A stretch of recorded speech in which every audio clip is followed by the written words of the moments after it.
জাহান্নাম, জাহান্নামের প্রহরীদেরকে ডাক দাও, জাহান্নামের রক্ষীদেরকে ডাক দাও। জাহান্নামের রক্ষী ফেরেশতারা বলবে, বলো কি বলবা? বলবে আর সহ্য করতে পারি না। রক্ষীরা বলবে, আলাম তাকু তাতিকুম রুসুলুকুম বিল বাইয়িনাত,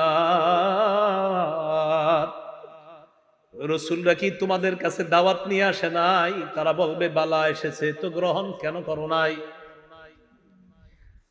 এবার তারা বলবে, প্রহরীদেরকে ডাক দিয়ে লাভ নাই, উদউ মালিকা, জাহান্নামের দারোগা মালিককে ডাক দাও। ওয়ানাদাউ ইয়া মালিকুল ইয়াকদি আলাইনা রাব্বুক, জাহান্নামের দারোগা মালিককে ডাক দিবে, ডাক দিয়ে বলবে, ও মালিক, আল্লাহরে বলো আল্লাহ যেন আমাদেরকে মৃত্যু দিয়ে দেয়। জাহান্নামের দারোগা মালিককে যখন তারা ডাক দিবে, মালিক তাদের ডাকে সাড়া দিবে। ইমাম আহমদ বলেন, নুব্বিতু আন্না বাইনা দুআইহিম ওয়া বাইনা ইজাবাতি মালিকিন ইয়াহুম আলফাআম, মালিক তাদের ডাকে সাড়া দিবে 1000 বছর পর। ডাক দিবে মালিক 1000 বছর পর। জাহান্নামের দারোগা মালিক বলবে, বলো কি বলবা? 1000 বছর পর বলবে, কি বলবা বলো। আল্লাহ আমাদেরকে হেফাজত করেন। তারা বলবে, আল্লাহরে বলো আল্লাহ যেন আমাদেরকে মরণ দিয়ে দেয় জাহান্নামে। মালিক বলবে, ইন্নাকুম মাকিসুন, চুপচাপ আযাব ভোগ করো। এবার তারা বলবে, জাহান্নামের প্রহরীদেরকে ডাক দিয়ে লাভ হয় নাই, মালিককেও ডাক দিয়ে লাভ হয় নাই। উদউ রাব্বাকুম ইখাফফিফ আন্না ইয়াওমান মিনাল আযাব, রবকে ডাক দাও, রব আমাদের আযাব হালকা করে দিবে। কেন না রবের চাইতে দয়ালু আর কেউ না। এবার তারা ডাক দিবে আল্লাহকে। আল্লাহকে ডাক দেওয়ার পর তারা বলবে, সূরা মুমিনুনের মধ্যে আল্লাহ বলেন, রব্বানা গালাবাত আলাইনা শিকওয়াতুনা, তারা ডাক দিয়ে বলবে, আল্লাহ আমাদের হতভাগ্য, আমাদের দুর্ভাগ্য আমাদের উপর বিজয় লাভ করছে। দুর্ভাগ্যদের অন্তর্ভুক্ত হওয়া যাবে না। আপনি জানেন না এই আয়াতটা আমি কতবার তেলাওয়াত করি, যখন সামনে আসে আমার এই আয়াত, কি অবস্থাটা হবে। জাহান্নামীরা বলবে, আল্লাহ আমাদের দুর্ভাগ্য, আমরা দুর্ভাগা হওয়ার কারণে আজকে আমাদের উপর, আমাদের এই দুর্ভাগা হওয়াটা আমাদের উপর বিজয় লাভ করছে। দুনিয়াতে আপনার কথা শুনি নাই।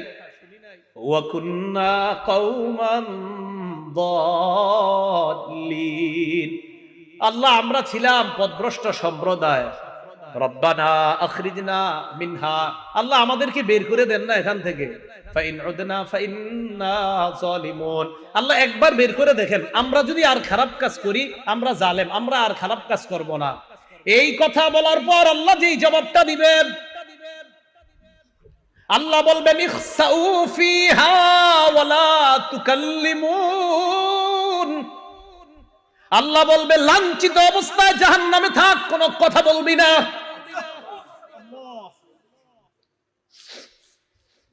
রব বলবে কথা বলবি না, চুপচাপ থাক। দয়াময় রব বলবে কথা বলবি না, চুপচাপ থাক।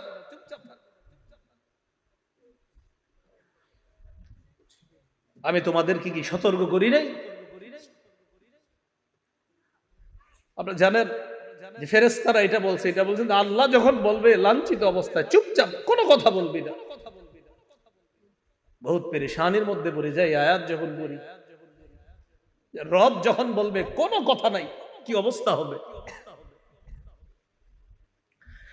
তাই বলছিলাম, দুনিয়া থেকে নিরাপত্তা নামা নিয়ে যাওয়া, নিরাপত্তা নামা যদি নিয়ে না যাইতে পারি, ঠকে গেলাম, হতভাগা হয়ে গেলাম।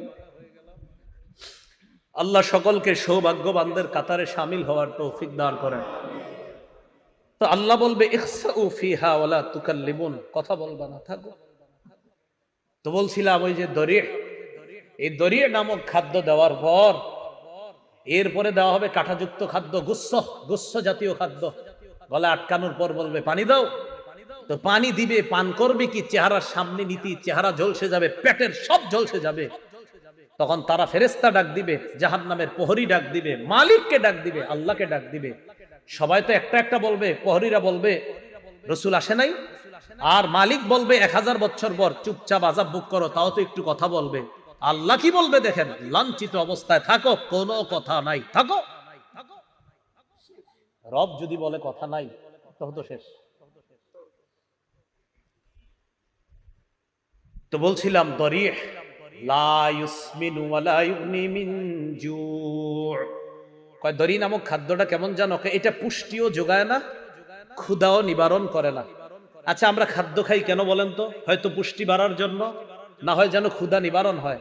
আল্লাহ বলে লা ইউসমিনু, দরি নামক খাদ্য পুষ্টিও যোগাবে না, ক্ষুধাও নিবারণ করবে না। কিছু মনে করবেন না, পৃথিবীর একটা খাদ্য আছে যেই খাদ্যটা অ্যাভেলেবল মানুষ খায়, যেটা তার পুষ্টিও যোগায় না, ক্ষুধাও নিবারণ করে না। হুজুর কি এটা?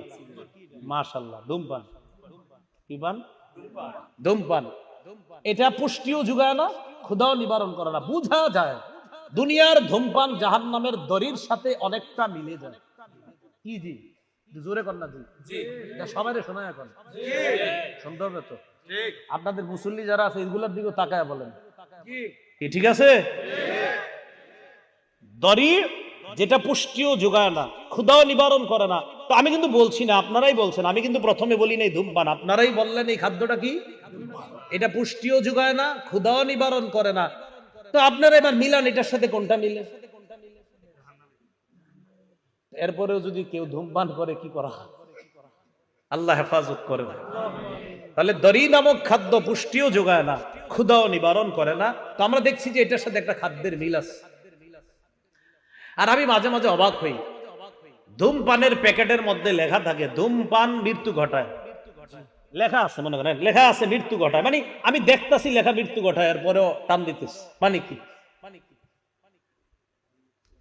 আল্লাহ আমাদের সকলকে এই দুনিয়াতে থাকতেই আমি, আপনি সহ আমরা সবাই যেন একদম কবর থেকে নিরাপদ হয়ে যেন আমরা কিয়ামতের মাঠে গিয়ে রহমতের চাদরে ঢেকে যেন আল্লাহ আমাদেরকে পুলসিরাত পার করে দেয়।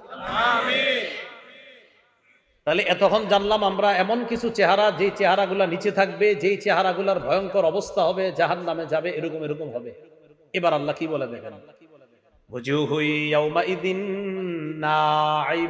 কিছু চেহারা থাকবে নিয়ামতে পরিপূর্ণ। আলহামদুলিল্লাহ, আল্লাহ আপনি আমাদেরকে ওই চেহারাওয়ালা বানায়া দেন। লিসাইহা রাদিয়া। আগের চেহারাওয়ালাদেরকেও আল্লাহ বলছে দুনিয়ার মধ্যে তারা গুনাহের কাজ করছে, কষ্ট করার কারণে কিয়ামতের ময়দানে তারা ক্লান্ত। এবার কি বলে দেখেন, লিসাইহা, তারা দুনিয়ার মধ্যে আখিরাতের কর্ম করার চেষ্টা করছে, এই চেষ্টা করার কারণে রাদিয়া, কিয়ামতের ময়দানে তারা সন্তুষ্ট হয়ে যাবে। তাহলে আগের দল দুনিয়াতে খারাপ কর্ম করার কারণে ক্লান্ত, আর পরের দল দুনিয়াতে কর্ম করছে, কষ্ট করছে, বাকি তারা সন্তুষ্ট। তাহলে আগের দল কিয়ামতে ক্লান্ত, অসন্তুষ্ট, আর পরের দল লিসাইহা, দুনিয়াতে কর্ম করেছে, কষ্ট করেছে, বৃষ্টিতে ছাতা মাথায় দিয়ে পানি এদিকে লেগেছে সেদিকে লেগেছে, মসজিদে কষ্ট করে গিয়েছে। তাহলে ওরাও কষ্ট করেছে, তারাও কষ্ট করেছে। আল্লাহ বলে রাদিয়া, দ্বিতীয় শ্রেণীর কষ্ট যারা করেছে, কিয়ামতের ময়দানে এই চেহারাগুলা দেখলেই বুঝবা তারা সন্তুষ্ট। আর কি, ফি জান্নাতিন আলিয়া, তারা থাকবে নিরাপদ জান্নাতে, শান্তির জান্নাতে, চিরস্থায়ী চির সুখের জান্নাতে থাকবে, আলিশান জান্নাতের মধ্যে থাকবে।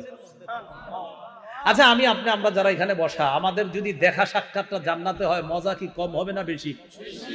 তো আমরা ভালো হয়ে যাই, চলেন সবাই, কি বলেন?